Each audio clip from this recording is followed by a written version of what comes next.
Me being a subtenant in this co-op building, I was keen to maintain kind of a low profile, just be a good neighbor, be friendly to everybody, be polite, hold doors, that sort of thing. Not make too much noise, not draw too much attention to myself.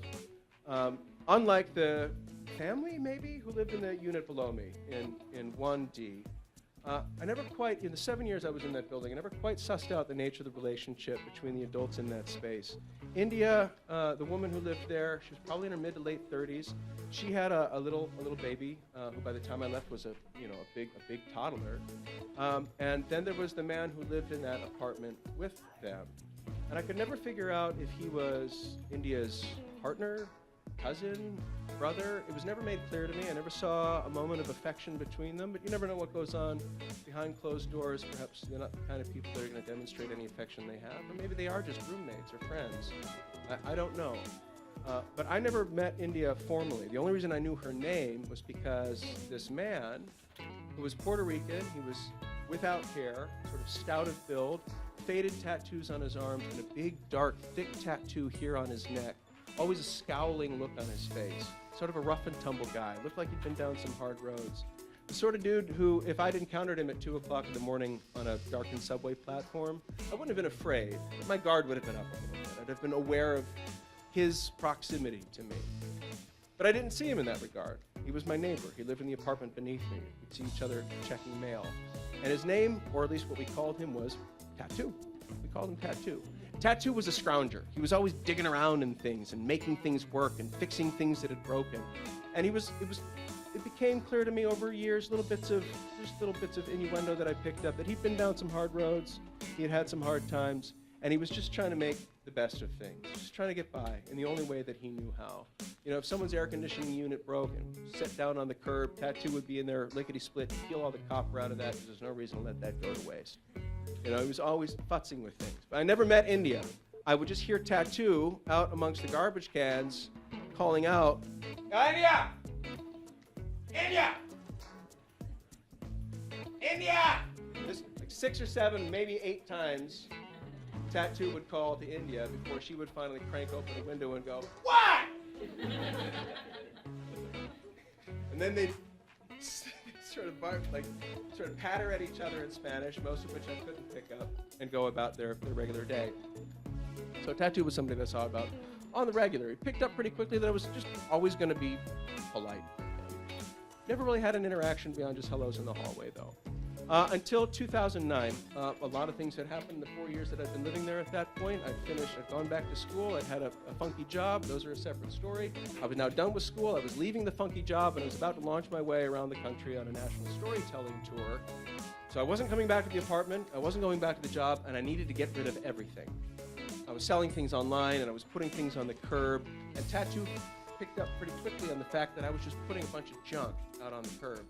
So I told him, I said one day one afternoon in the hallway, I saw him and I said, you know, I'm getting out of here and I got all this stuff that I don't need. So if you want any of it, come on up. And he said, really? And I said, yeah, just bring like a duffel bag or a box or something to carry the stuff away. And he was like, all right. And a few more days passed and I got rid of a few more things, and sometimes I'd see him kind of, faffing around through the piles that I'd put out on the curb. But we were coming right up on my departure, and it was all, if you're moving, or any time that you have, just try to de-junk, get things out of your house, you get down to that last little stash. Everything's just little knick-knackies, and nothing has a home, and why do I even own this stuff? Where did it come from? I had a pile of that in my living room, which was now devoid of furniture as I was peeling away all these parts and pieces of my life. And I saw Tattoo again, and I encouraged him to grab a duffel bag, and he came up to my apartment, and I wish, there's no way for me to express to you how extraordinary were the movements, the economical movements of this man who came into my apartment with these 2 duffel bags. And for me, after weeks of trying to shed all this crap in my life, Tattoo just went, thanks. And it was gone. And I can't deny, I made some assumptions based on some of that, but I was just so pleased to have it all out of there that I went downstairs where he was kind of digging through and trying to decide what to do with any of these pieces. And I asked him back upstairs for a beer just to thank him and sit down. And apart from inviting him in here, into my apartment, to take this junk off my hands, it was the most intimate invitation I'd ever extended the man. I'm not asking him to do me a favor now. I want him to come back in and just sit with me for a beer and thank him and, just chit-chat. So he comes up, and we have a beer. And over the course of this beer, I don't know if it was just the strangeness of this new environment the two of us found ourselves in, or if it was the freedom in knowing that I was soon about to set foot out the door, and to the best of his knowledge, I'd never be back again. The tattoo saw fit to walk me down some of his lanes, his memory lanes, and share with me stories about where he'd come from. We didn't talk long, but he had been in some serious trouble at certain points in his life. That dark tattoo on his neck, it wasn't just a signifier of something that was important to him. It also hid a mark on his throat where he had taken a part of a bullet.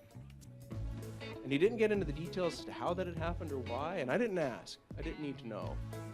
At the end of our beer, grateful for the moment and feeling connected to this neighbor who's been living directly beneath me for the last 4 years, I pulled down a bottle of Irish whiskey that I had up on top of my fridge, and I poured each of us a little shooter. And we raised our glasses, and we clinked them together, and we each took our little shot. And I set mine down, and Tattoo looked at his glass, and he went, yeah. He set his glass down, and we shook hands, and he thanked me, and he left the room.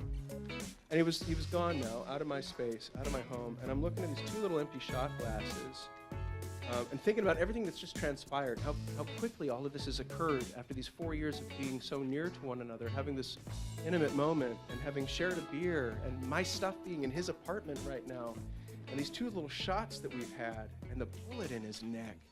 And I'm looking at these glasses, and I'm thinking about the face he made after he had that sip of whiskey, and I couldn't help but think, I'm a badass.